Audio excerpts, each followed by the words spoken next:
Professor Nádasdy, thank you so much for joining us today. We're delighted to have you here. I'm glad to be here.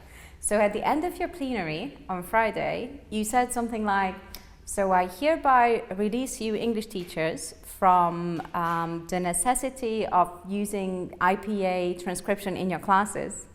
I actually said of your obligation to, that's right, because many people think that it is somehow a requirement of the profession, a requirement of professional decency to use the phonetic transcription called the IPA, the International Phonetic Alphabet. I said that this was not necessary. It is up to the teacher, of course, and who the learners are.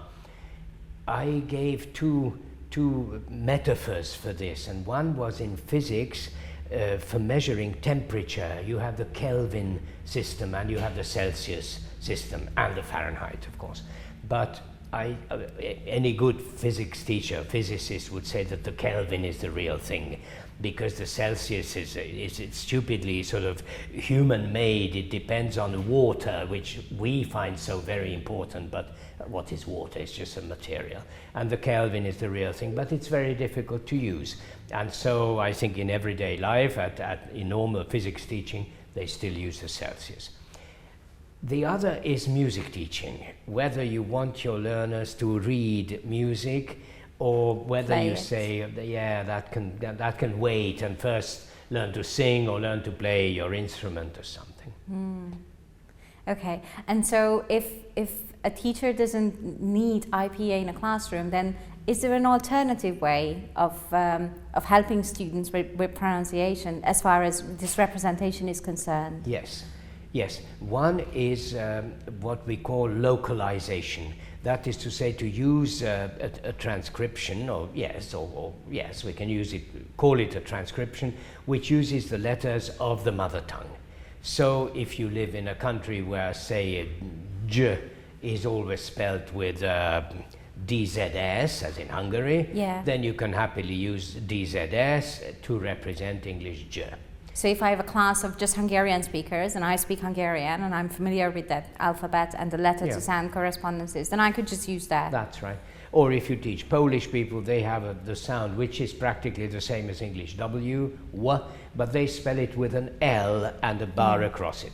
So if you teach Polish students, the W can be represented with L and a bar across it, and not the letter W, which in the Polish language is always a V.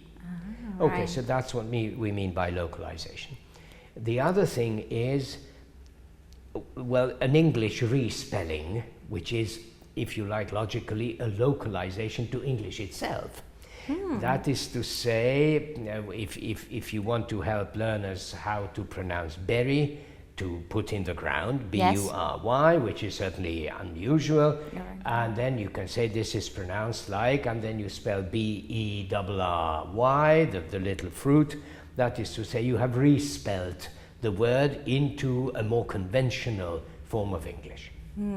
So I think something that stuck with me that you said yesterday was using the usual symbols of the language to represent the unusual. That's right. Words. Yes. The problem with the IPA is that it's international, and that's the good thing about it. Like the Kelvin thermometer, that's fixed for everything.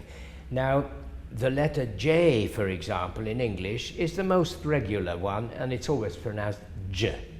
But the IPA uses the letter J to represent Y, which in English is never ever represented with J, but with Y or other ways. Now, why confuse the poor learner to introduce, if you like, another convention? So if a teacher is watching this who could never really get around to using IPA and phonetic transcription, there may be two alternatives for them to look into are localization and respelling, and maybe that will make a difference. That's right. Yes, respelling includes rhyming, of course. If a word is completely hopeless, like a choir, the group of singers, okay, then what you can do is choir rhymes with wire, a piece of iron, okay. That's what dictionaries also do sometimes, okay. Aisle, in a church, aisle, I-S-L-E, and then you write rhymes with mile, M-I-L-E. So yes, you can do that. Great, those sound like really useful practical ideas. Thank you very much for coming here and telling us.